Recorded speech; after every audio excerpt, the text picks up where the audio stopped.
Hello and welcome to this revision resource for Paper 1 Section B, the Creative or Narrative Writing section. Today then, we're going to focus on characters. What is a character? Well, these are the people that are going to do the action in your story. They're the people who are going to be living in your setting. They're the people who are going to be talking to each other and actually around which your story is going to be based. Just a quick reminder then, you'll be given 4 options in the exam, possible story choices, probably 2 positive, 2 negative, and they're assessed for AO5 communication organisation worth 24 marks, and AO6 it's vocab, sentence structure, spelling and punctuation worth a maximum of 16 marks. So today we're going to focus on characters. The second paragraph of any story should introduce your main character. Here we're going to call this the character paragraph. So here is an example of a pretty bad character paragraph based around Roald Dahl's Matilda in this case. So we have this section about Miss Trunchbull, the teacher, in the background. So Miss Trunchbull was the headmistress. She was very, very mean to all the children in her school. Everyone was scared of her, even the teachers. She walked down the corridors in a very angry way, making lots of noise as she went. Tells me a bit about the character, sure, gives a couple of different sentences being used, but to be honest, very, very basic in terms of vocab choices, pretty basic in actually how much it tells me about Miss Trunchbull. This is a much better example then. This is now a much more lively piece of writing. Miss Trunchbull, the headmistress, was something else altogether. She was a gigantic, holy terror, a fierce, tyrannical monster who frightened the life out of pupils and teachers alike. There was an aura about her, even at a distance, and when she came up close to you, you could almost feel the dangerous heat radiating from her, as from a red-hot rod of metal. When she marched, Miss Trunchbull never walked. She always marched like a stormtrooper, with long strides and arms swinging. When she marched along a corridor, you could actually hear her snorting as she went, as if a group of children happened to be in her path. She ploughed right through them like a tank, with small people bouncing off her left and right. That's how we want to write about a character. So no to that one, but very much yes to the second example. Let's then listen to some ideas about how best to write about character. One of my all-time favorite characters is Jonathan Strange, from the BBC adaptation of Susanna Clarke's Hugo Award-winning novel. At the beginning of the story, he cares for little but wooing the girl of his dreams, but then he discovers that he has a natural talent for magic. He fights for the exploration of unknown worlds and will stop at nothing to save those he loves. He's earnest and reckless, and his passion for life is contagious. So how do you go about creating a character like this, one who captivates your audience? Many people use character charts like this one, but with so many lines to fill, it's easy to get bogged down by the details of the character's appearance, or their favorite foods and everyday routines. While these details can make your character feel more three-dimensional in your own mind, they aren't very relevant to the story itself. Your plot takes shape around your character's desires. Because of this, it is better to work from the inside out and focus on their personality and goals first. The acronym ARCS is a good starting place. A character should have an attractive quality, room for growth, clear goals, and something to lose. So you can see on the screen there's some really good ways of tackling character and beginning to plan out this amazing character that's going to draw the examiner in and make them want to read your whole story. An attractive quality, room for growth, clear goals, and something to lose, something that makes them worry or fear in some way. Let's look at another example then, again from Roald Dahl, who is amazing at great characterization. In this extract, Dahl describes Mr. Twit's beard in 386 words. But just in case you didn't know the story of the Twits that well, here's a video clip just to remind you of these mischievous characters in action.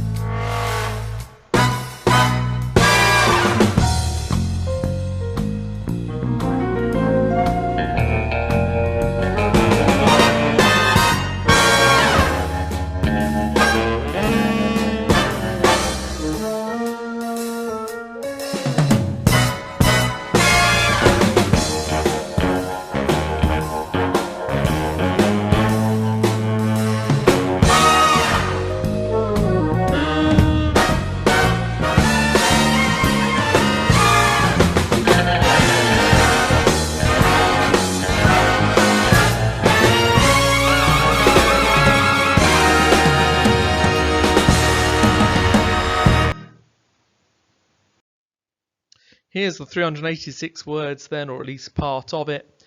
You can see the number of times Roald Dahl actually links to the audience. As you know, yours or mine, you and I, we, you. So it's not just describing, in this case, just a beard. It's also linking to what we see in our own lives to make it a bit more humorous for his audience.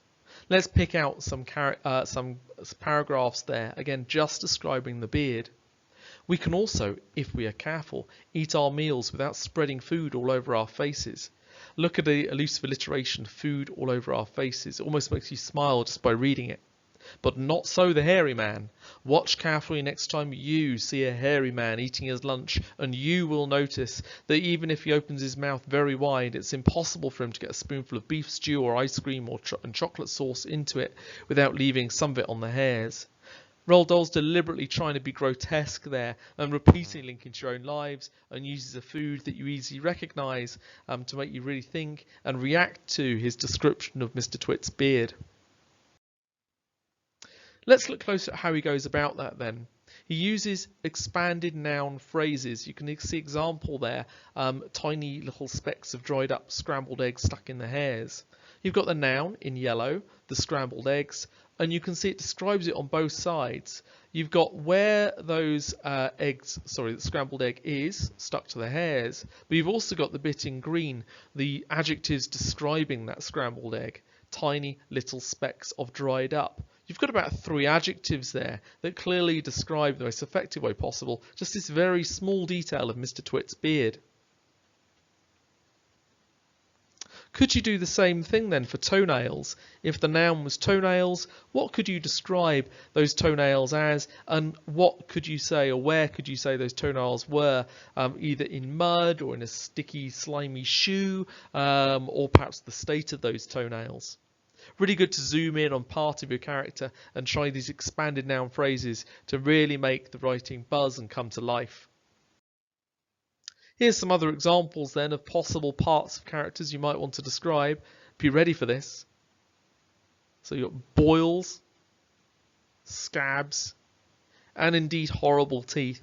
Any one of these could be a brilliant description that could fit your character and make them a bit more original. So to do that successfully, I really need to think about planning my answer. I need to think, what words do I want to use to describe that character, and how can I make their personality come through the description? So a nice character might well be described in lots of happy or positive words, and obviously a character like Mr. or Mrs. Twit would, well, be the opposite. You can see this grid there of how I might go about it. In this case, describing the size of a student, and you'd fill in the gaps with word choices that you might want to use in a whole paragraph. Experiment by doing this yourselves, maybe filling in the grid that's on the screen there to help you unpick the character, and then obviously use your thesaurus to look up some effective word choices. Here's a different example, moving away now from the more comic characters of Roald Dahl to more characters that you might see in real life. You can see there's a picture there of firefighters in the Second World War. They're all real people who obviously have their real cares, ambitions and fears, and that needs to come out through your description. You might consider age. Do they have children, a wife? Where do they live? Do they like their job, not like their job? What are their loves? What are their hates? But as the clip says, make the facts you choose relevant. It isn't about answering all the questions on the right-hand side. It's the ones that would add something to your story. In this case, a very old firefighter would have difficulty doing his job. Equally, a firefighter going out to fight flames would be worried about not just his life, but the children that he might have at home. You could have a firefighter who's actually lost his children in a fire previously, and that's playing on his mind as he fights. All of these make then a 3D character that make your character come to life for your reader. You could add to that even more by adding some similes. Completing any one of the sentences on the board there linked to our firefighter might not be a bad idea. My uniform was as dirty as, my face was like a, I remembered my family as if.